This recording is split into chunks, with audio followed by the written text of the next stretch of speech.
And hello, everyone.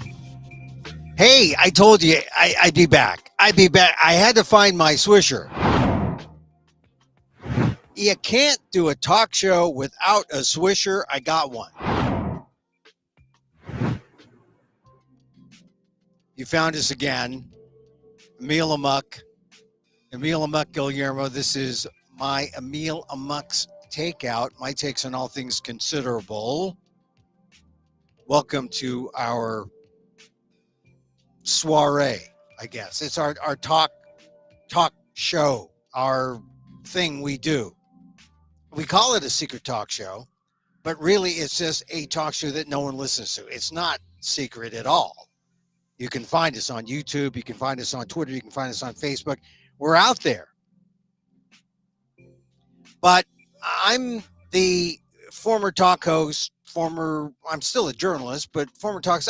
When in the days when we do talk shows, we read the news and go on the air and talk and get your calls. I don't take calls, but I do talk about things.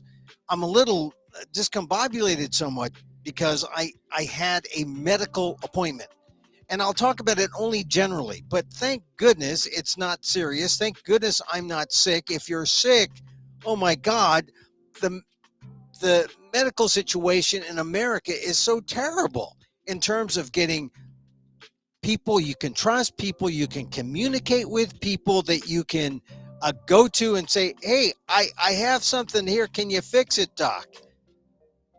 That's as basic as it gets. And now it's like you go to a website, you think, oh, this place has a good care system. I'm going to go there.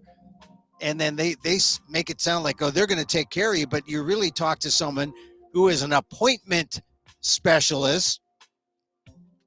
And I say, well, you're the big guys in the big city. You're not the guys who are, out in the middle of nowhere. You're going to help me. You got the answers, right? And he said, well, we're so oversubscribed. You're probably not going to see anyone for like 3 months or so. I said, what? 3 months? Thank goodness it's not serious. Thank goodness I'm not dying. And then he says, oh, and we can't talk to you anyhow because you got to be referred to us by your primary. My primary? I've got to see whoever you want kind of, insurance plan. I don't have to go to my primary. Oh, no, we need a referral. We work on a referral. Oh, my God. And so it's delay. Justice like medicine or medicine like justice. Thank goodness I've been healthy heretofore. I still am healthy. I mean, they don't know what's happening with me, but I have a question. I have a medical question. And you shouldn't rely on your WebMD expertise or your Mayo Clinic website expertise to figure out what's wrong with you. But it does say something about preventative care, about eating well, doing some exercise, some kind of movement at least, so that you don't find yourself with something causing a question and then finding no place to go to get an answer for a few months. I mean, that's what I'm facing. I mean, it's just strange. So if you have an ailment, if you are not feeling well, if you are dealing with something, some kind of medical thing, I have complete and total empathy. And you don't realize this, but this is the kind of politics, this is the kind of thing, the kind of issue that when you say, well, I don't care about politics, I don't care about what they're doing there at the DNC or the RNC or in Washington or Sacramento. Oh, yes, you do, because they are drawing up the laws that set up how this stuff works. They protect you from the greedy bastards or the people who aren't there to serve you or the people who aren't there to protect you really. And so when you hear things like, oh, Joe Biden and Kamala Harris say that they've capped insulin at $35, thank goodness. They're on the right track. How many times yesterday did you hear Biden say, well, yeah, we want to do this for everybody, not just people on Medicare or Medicaid? not just for the seniors. We want to do this for everybody. How many times did we hear about, oh, we beat Big Pharma? Well, Big Pharma is related to, the doctors and the medical system, because who dispenses what Big Pharma sells? And who controls those healthcare systems? And what regulations control them? And who really looks out for the little guy? It's the attorneys general all throughout in the state, which is why you think about Kamala Harris going up from DA to attorney general of the state of California, the biggest state in the union. You got to think her expertise means something when she says, I'm out there to protect you. I'm out there to protect you from privacy matters, protect you from being ripped off. Small business, big business. I'm there to protect you from the corporate greed. She's an attorney general. I think you could trust that a little bit more than the guy with the 34 felony convictions, the guy who knows real estate and knows how to discriminate in real estate. That was his whole thing.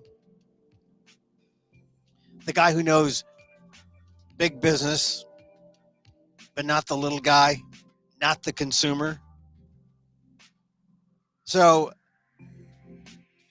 just a way to connect the things you see in the news in the political realm with the things in your life. So there I was trying to get a doctor's appointment. Oh, well, you know about doctor's appointments, right?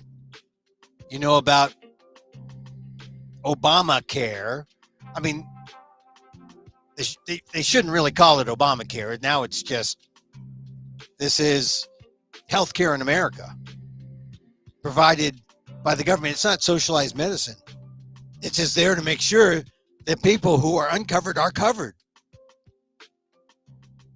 But essentially, Obamacare.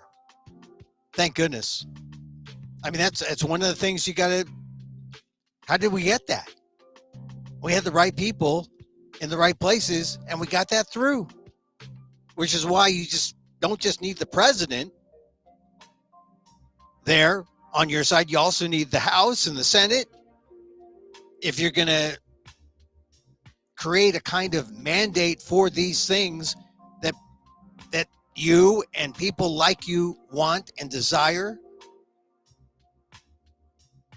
to make it happen politically, you need the House and the Senate. And that's why it's important to have a kind of political unity, up ticket, down ticket.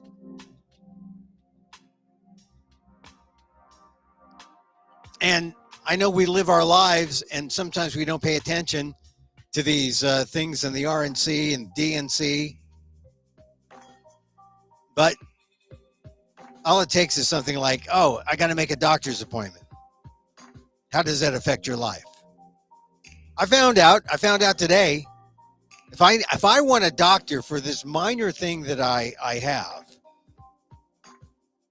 it could take 3 months. Thank goodness I'm not dying. Thank goodness it's not urgent, or we hope it's not urgent. Thank goodness I have insurance. I don't have to rely on an Obamacare. I don't have to rely on that. I've got private insurance. But even with private insurance through an employer plan, it's still going to take me 3 months to see a doctor for a minor thing. I'm telling you. Who do you complain to, right? Ghostbusters? I mean, really. You got to pay attention. You got to complain. You got to go to the AG. In California, one of the good things about California, there he was last night, Rob Bonta, AG California. You know, one thing about last night and the convention, I was watching for Biden. He said, oh, yeah, because this is his night, right? And the Biden thing, look, it was a night for Joe Biden, but it was big and emotional from the very start. I mean, when Jesse Jackson, they rolled him out, he's wheelchair bound, he's got a medical issue. He didn't speak, but he got applause because people realized how far we have come from the day when Jesse Jackson brought together the Rainbow Coalition, ran for president in '84 and subsequent years, didn't make it all the way, but he was there. He was there. And what do you know? What a reminder he was.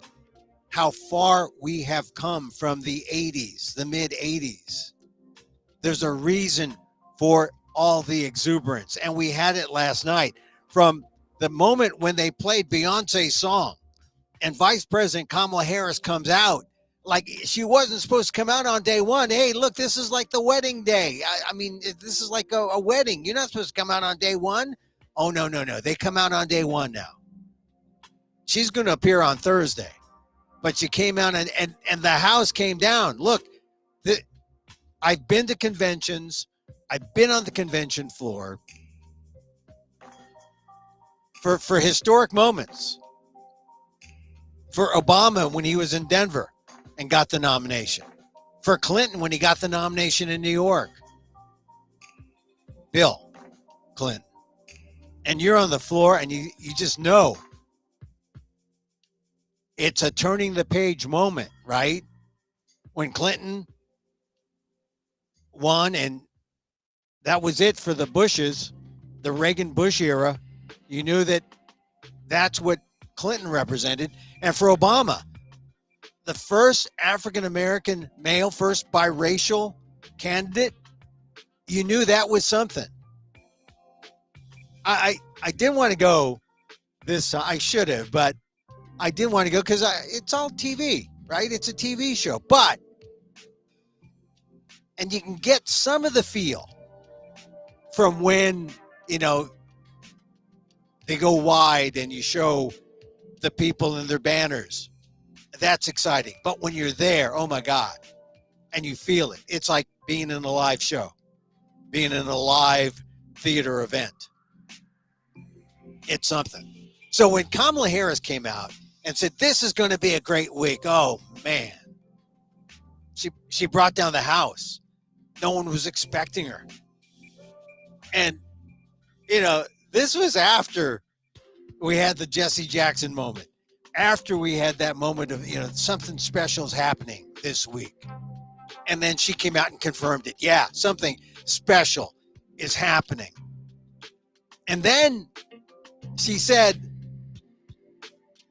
I want to kick us off by celebrating our incredible president, Joe Biden.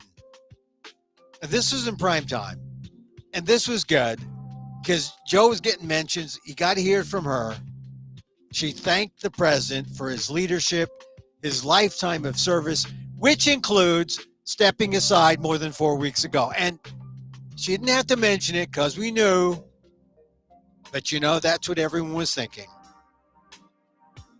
And this was going to be Joe Biden's night, right? But first, Harris looked at the crowd and she promised this. She said, this November, we will come together and declare with one voice, as one people, we are moving forward with optimism, hope, and faith, so guided by our love of country, knowing we have so much more in common than what separates us. That's all she had to say. You know, a kind of a mini anti-politics of division unity speech, right? And it wasn't like, hey, I'm going to do this for your Medicare. I'm going to do this for you know, to make sure you get covered. I'm going to do this for, you know. We're not looking for policy when we're looking on whether or not we're going to vote for someone. We're looking for the likes, the feels. Do we like her? Do we trust her? to give us that joyful rhetoric that we will get over any problem that we encounter because she's the leader. I mean, that's what you got to feel. And she says, we will come together, declare with one voice as one people. We are moving forward with optimism, hope, and faith. I mean, that message is a whole lot better than Donald Trump's, oh, America's terrible, the border's terrible, people are dying, people are getting killed, the drug addicts and the junkies and the dealers and the criminals are coming across the border. Donald Trump is all BS, doom and gloom. Like he's trying to sell you gold bars or something. Sure enough, gold bars, the price of gold bars are going up. I mean, I just know that from reading all those old investment letters, the doom and gloomers, hey, the world's falling apart. It's chicken. Donald Trump is Chicken Little. Chicken Little with a red tie. But Kamala Harris, she's hope. She's unity. We'll come together, declare with one voice as one people. We're moving forward with optimism, hope, and faith, guided by our love of country. Oh my God, that compared to what Trump is selling, we want what she's having, right? That's what we want. Of course, it took us more than 2 hours then to get to Joe Biden. And it was a waiting for Biden kind of thing. And you got to wonder, is this some kind of left-handed honor? You know, we're in prime time and shouldn't we be seeing Joe Biden? No, we're going to see all these other guys. Not that they're bad. Sean Fain, the UAW guy, he was good. He exposed Trump as a scab. That's good. Alexandria Ocasio-Cortez, she's good. Hey, look, you want to see a real progressive? I mean, it's not Kamala Harris. I mean, if you want to just put it out there, AOC is the real progressive. Kamala Harris is the corporate moderate. So show that to your Trump friends, your MAGA friends. You want to see a real progressive? That was Alexandria Ocasio-Cortez who gave that fiery speech in praise of the working class and said that, hey, she would be proud to be a bartender again. And she said this phrase that resonated with me. She said, there's nothing wrong with working for a living. Take that, you trust fund kid. That's what AOC said. And then, of course, the former Secretary of State Hillary Clinton, who got sustained applause just for entering. It's like, Hillary, where have you been? We're dust off the white pantsuit. Come out, talk to us, Hillary. And we were all reminded, right, when we saw her, she gets on stage, we were all reminded just her presence, how she should have been the Democratic woman to have broken the glass ceiling and beaten Trump in 2016, and we thought she had, and she didn't. I mean, she's the cautionary tale, Hillary Clinton. You know, and that's why tonight, Kamala Harris isn't going to be at the convention. Not tonight, not on Tuesday. She's going to be in Wisconsin with Tim Walz, and Hillary Clinton wasn't in Wisconsin during the whole campaign. The reason why that blue wall wasn't Democratic in 2016. Biden won it back in 2020. It can't be lost in 2024. It's the key. Wisconsin, Michigan, Pennsylvania. Kamala Harris is in Wisconsin while the convention is on because she does not want to lose. So, I mean, that's just one of the things that comes up when you think of Clinton. I mean, I was looking at Clinton saying, where have you been, Hillary? I mean, those of you, I don't want to say us, but I remember being at that Denver convention thinking Hillary still had a chance, but she didn't. She lost to Obama. And she came back and won, but she lost in 2016. You know, the thing about Clinton, she still has it. There's something about her. And it says something about the misogyny in America. But that was 8 years ago. But Clinton's changed also. You notice when she was talking about Trump being, convicted felon, 34 counts, and the convention spontaneously burst into that haunting refrain, only with the pronoun reversed. Lock him up. She didn't stop him.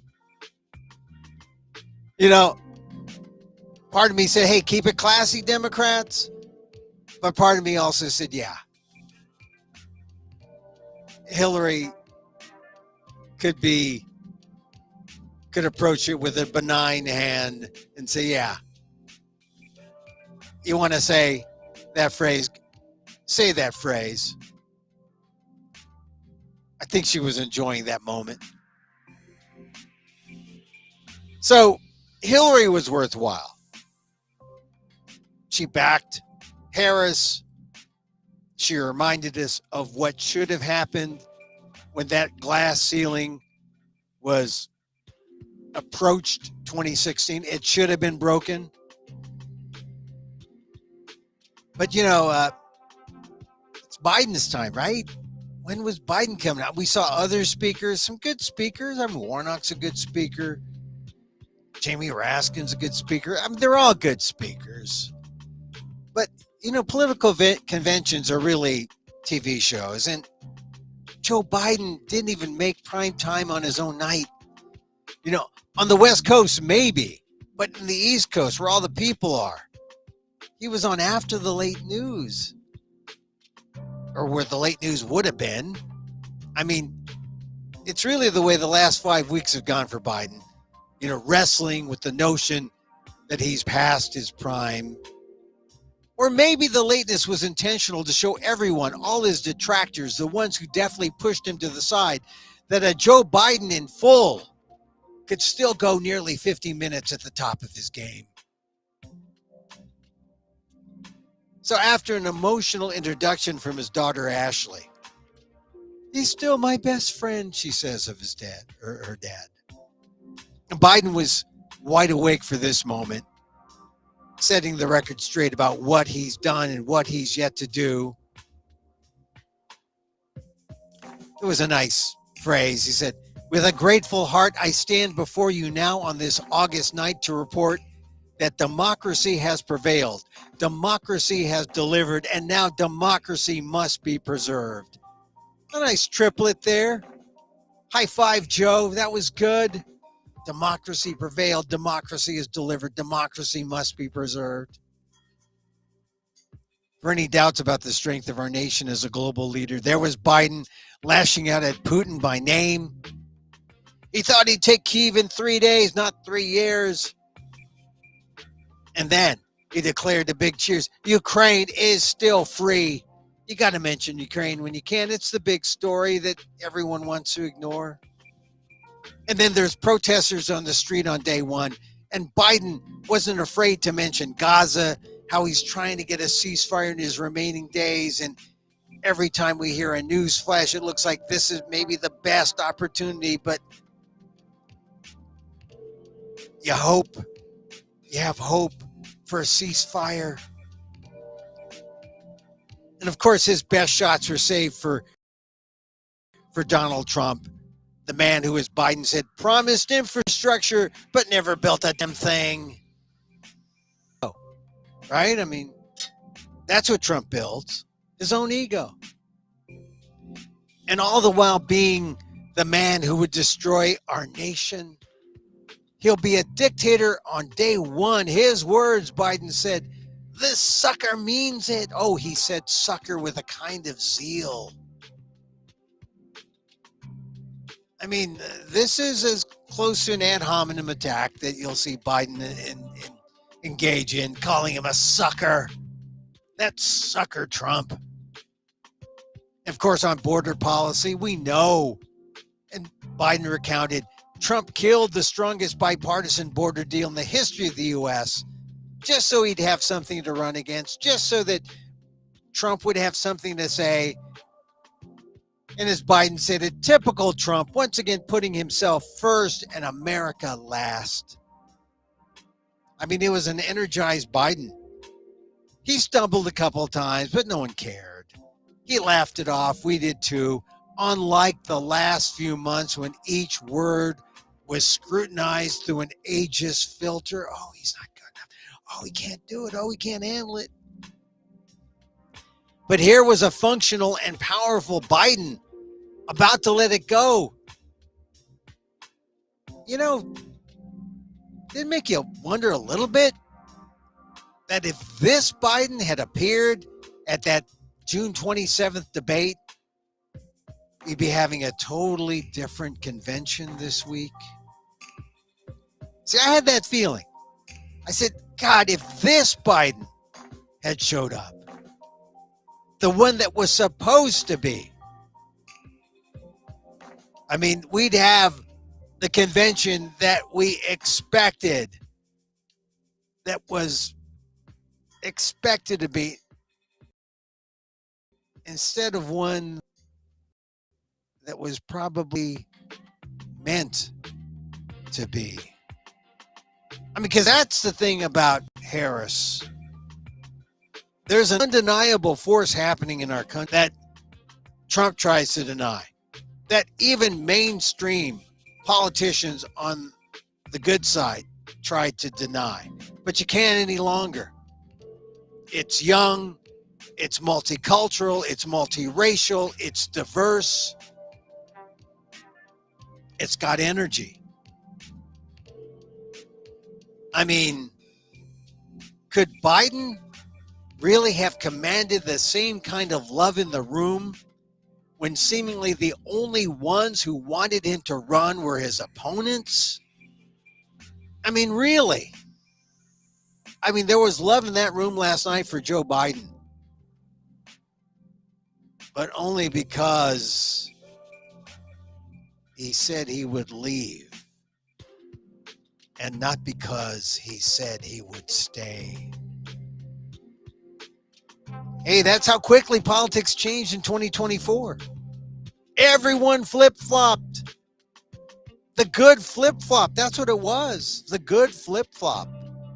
I mean, people flip-flop all the time, but this was a good flip-flop, right? And by all appearances, the flippers and floppers were just fine with the new shot of adrenaline that Harris provided. Unless, of course, you were Donald Trump. And if you were Donald Trump, you said, oh, it's a coup. It's a coup. It's a coup. It's not a coup. It was the good flip-flop. The good flip-flop. In the run-up to the speech, there was a suggestion, you know, in stories last week, just before the opening happened, there was a suggestion that Biden was angry at how things went. That's not true, he said last night. I love my job, but I love my country more. And that's a phrase you got to embrace. I love my job, but I love my country more. You know, he even spoke glowingly, as you'd expect of Harris and Walz. Now, some people thought, oh, you should have done a little more. Those are the greedy types. Come on. Give Joe a break. Biden should have done even more. He's speaking past prime time. He should have done even more. He was so self-effacing. You got to give him something. I mean, he spoke glowingly of Harrison Walls and said he'd be their number one volunteer. But it was a sign that whatever anger he might have had probably dissipated as he stood in the room, took the temperature of the room, and sensed there was love for him, but only if you left. I mean, that's like, you know, you're leaving? Okay, you can talk, and we don't have to see the door hit you on the way out. But there's love, and he sensed it. That's what makes him the politician he is. I mean, you don't stay more than 50 years in politics unless you can take the wins and the losses sort of together, right? I mean, you look at the losses that Biden has survived. He can take it. He knows the love was there because he said he was leaving. But it sets up the final part of the speech, the real acceptance, the close that gave him closure, some kind of closure. He's going to say good night. You want to let him have the best good night. So, from the lyrics of a song called American Anthem, Biden read aloud, "The work and prayers of centuries have brought us to this day. What shall our legacy be? What will our children say? Let me know in my heart when my days are through. America, America, I gave my best to you." You got nearly 30 seconds of applause. There was cheering and chanting. "We love you, Joe. Thank you, Joe." Biden had to cut in. And he delivered the moment, right? He said, "I made a lot of mistakes in my career, but I gave you my best to you for 50 years. It was like a confessional, a good Catholic's confession. I gave my best to you, despite my mistakes. I gave my best to you. He recollected how he was too young to be in the Senate because he wasn't 30 yet, but now he was too old to stay as president. Direct quote. I got a little laugh. "But I hope you know how grateful I am to all of you," Biden said. "I can honestly say I am more optimistic about the future than I was when I was elected as a 29-year-old U.S. Senator." And with that, he made peace with his destiny. I mean, that's what it was about. It was outside of prime time. But you saw it. It was his last stand. He's going to do more, try to do more in the 5 months. But it was that realization that Biden went from being the guy, to the guy who kept the door ajar with his foot. The guy. He was the guy. And he was really the guy who kept the door ajar with his foot so that he could hold it wide open for Kamala Harris. The first black, first Asian woman, South Asian specifically, but first Asian, broader, generic Asian woman, Asian American woman, make no mistake, to walk through that door and make history. And that's what Joe Biden was for. He talked about Ketanji Brown Jackson in the Supreme Court, but who would be the first woman to be nominated to lead a major party? to be nominated as president, who would be that person? Not just an ordinary first woman, but a first woman who was also the first Black and first Asian, first multiracial, biracial. Man, it's a lot of history there. And Joe Biden was the ultimate gatekeeper. The ultimate gatekeeper. He held the door open and opened it wide and said, come on through, go forward, Kamala Harris. That's why Joe Biden's going to be remembered. And that's going to be epic in history, in American history, as America goes through all its demographic changes, all its diversity changes. That's what's going to make Joe Biden memorable. Because he did it. He moved aside and said, let history happen. Let diversity happen in America. And it's going to be his powerful moment. You think it's going to be the $35 cap on insulin? You think it's going to be beating Big Pharma? You think it's going to be whatever he did on the border? Nah. He recognized the power, the potential of Kamala Harris. He kept the door open, opened it wide, and watched her walk forward in the name of all of us, in the name of America. That's history. That's the history of this week. That's what we saw on day one. Day two will feature the Obamas. The Obamas know history. They saw the door open, and they also saw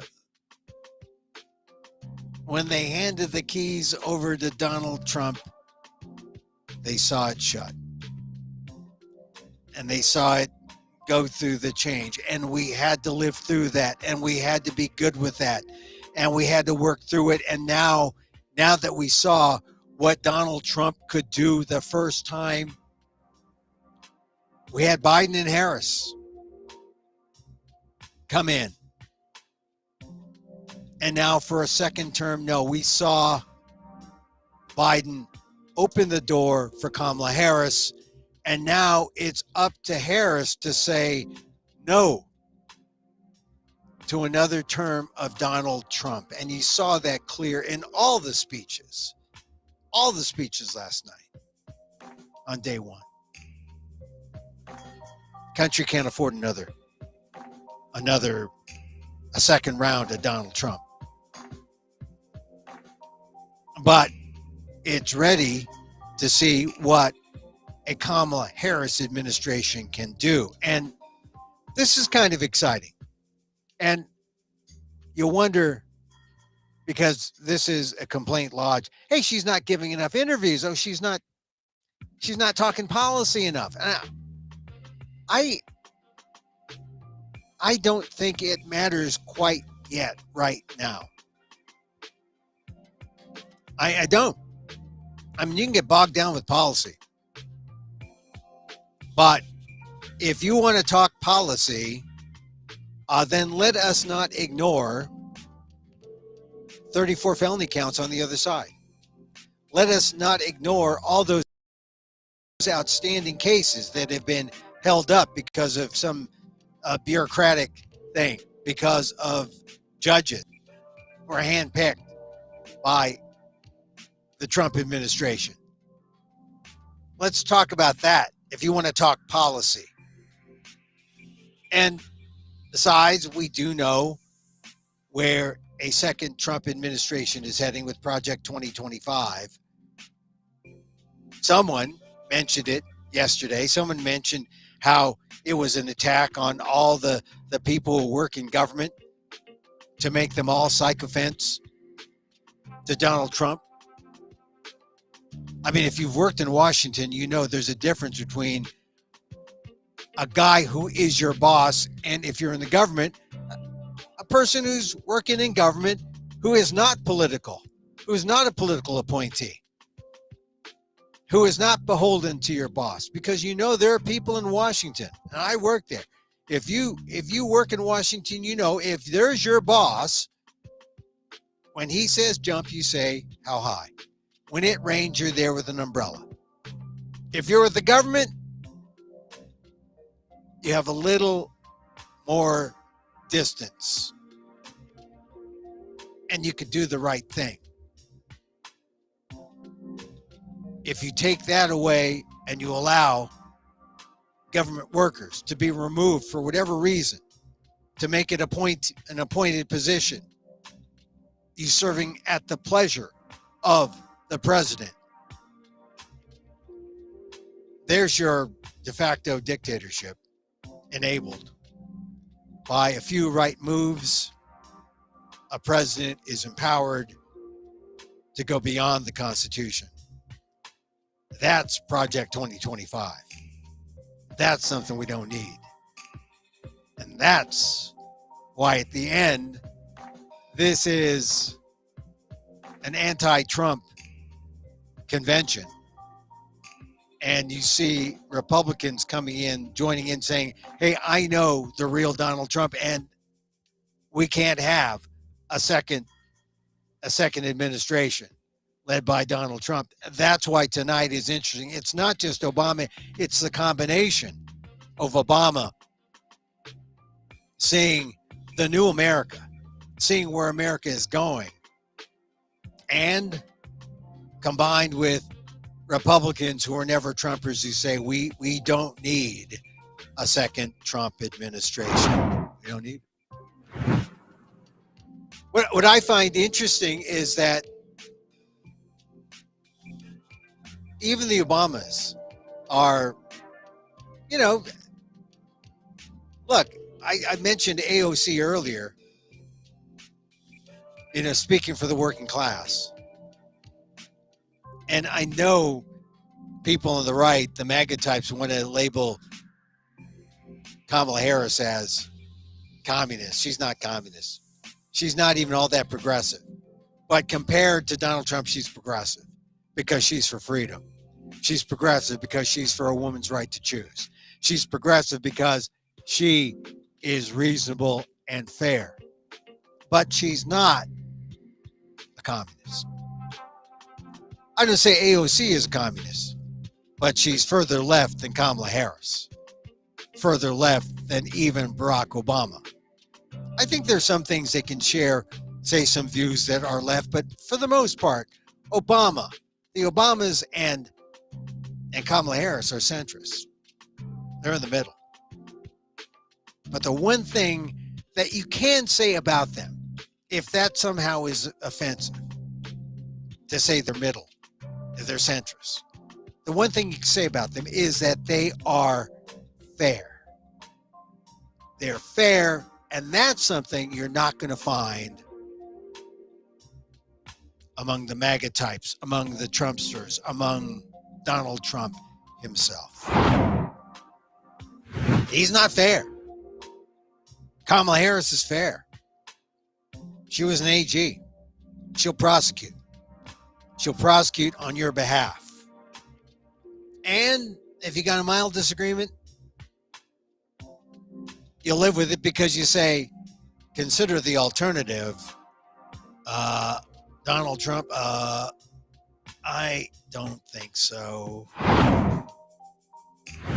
So we talked about Biden's last stand. I mean it. He wants to be known in history as the gatekeeper who opened the door, who allowed for this movement in society to happen.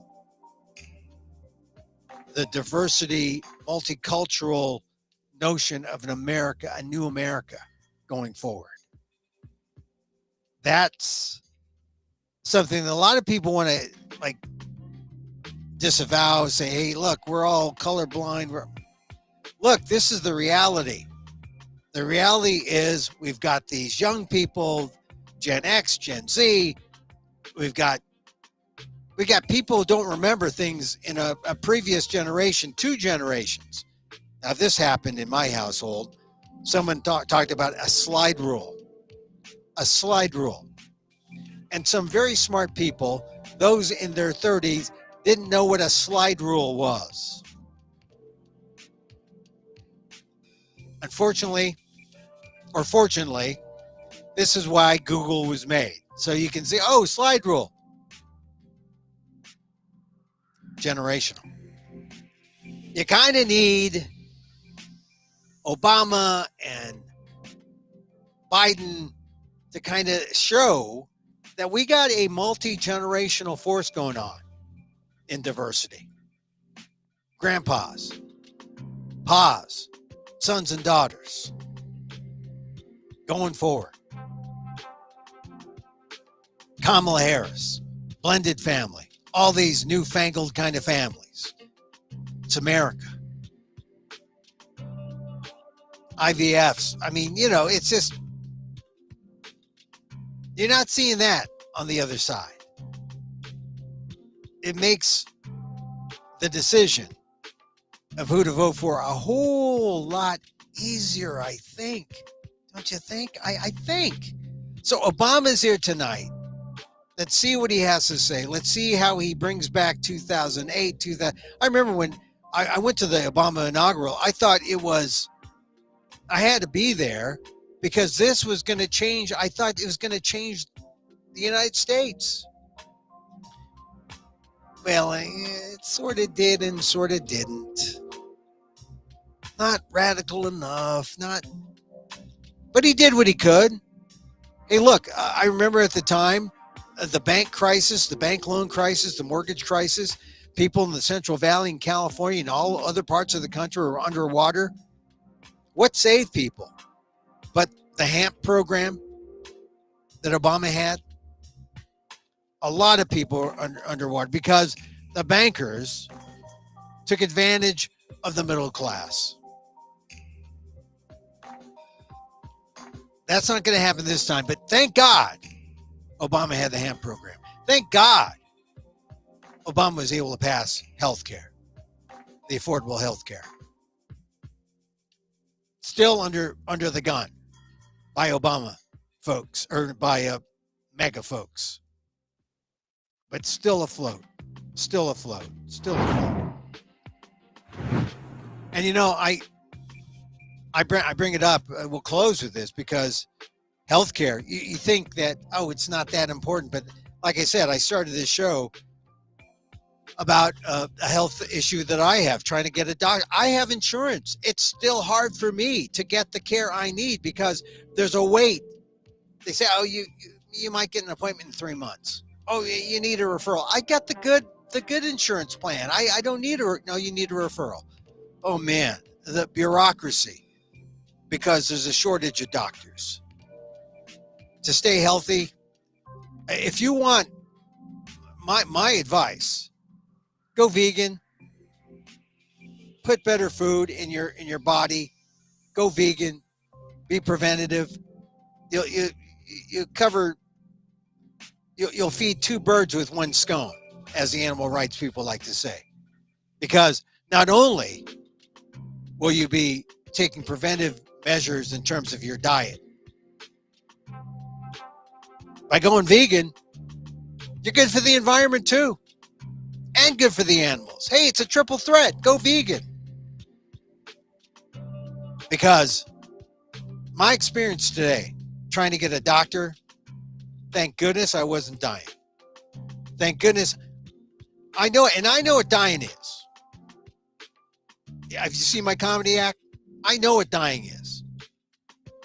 And because of that, I could deal with dying. But not the real kind. Oh my God. Go vegan. The preventive way. Good for the animals. Good for the environment. Good for fighting global, climate change, because I'm in the medical system now. It is terrible. I can't, if you had a chronic illness, oh my God, prayers to you. I hope you got the insurance you need, because I'm just happy that I'm not as sick as I could have been, because I don't know how I would deal with the medical system. Just in communication alone, it's abysmal. But it's another reminder about how all this links to the politics at play that you're seeing on the DNC tonight, Tuesday night, Wednesday night, Thursday. Kamala Harris is there. Is she the answer? Well, compared to Donald Trump, I think it's pretty clear. Huh? Okay, we're going to end it here. God, I had a late start. Like I said, I had this medical thing I had to take care of. Let me talk about my storytelling thing I'm doing with my friend Errol Hughes. Go to Eventbrite, EVENTBRITE, eventbrite.com. Hey, send it to your friends. I'm going to be in Austin, September 3rd. Austin, Texas. Doing a storytelling show with a friend of mine who is known as the Queen of Weird, Errol Hughes. What's she hanging out with me for? God, I'm not that weird. I'm just a guy who talks in front of a gong every day. But yeah, she is strange, but in a way, in a good way. And we met as storytellers in some story studios given by the master monologist, Mike Daisy. And we struck up a nice friendship, and we said, hey, when the pandemic's over, we're getting together, we're going to tell stories. So it's the power of story to bond perfect strangers. It's interesting. Tuesday, September 3rd, Austin, Texas. Be there. I'll be there. Day after Labor Day. It'll be fun. And who knows where we'll be in terms of the politics.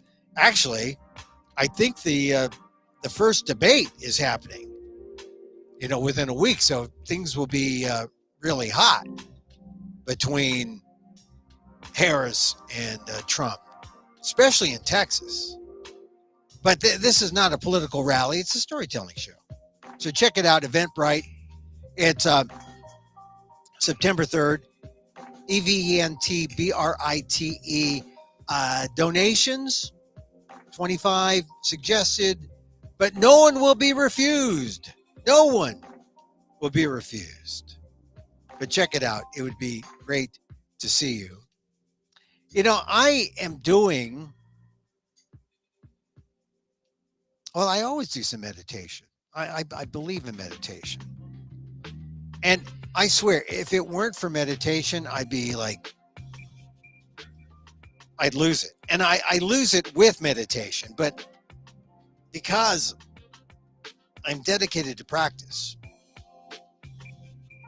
I try to be aware. I like Sharon Salzberg's definition of meditation, that meditation, mindfulness means I don't punch that guy in the face. That is the way it works for me. Man, I do nothing. And I'm in control. It works. Mindfulness. And a little loving kindness. And so, as I wish for me, I wish for you. May you be safe. May you be happy. May you be healthy. And may you live with ease. Emil Guillermo here. Catch us on YouTube at Emil Amok 1. Catch the PETA podcast. New one dropping tomorrow. Wherever you podcast. This, we just do this here. And on Twitter and on Facebook, fb.com/Emil Guillermo.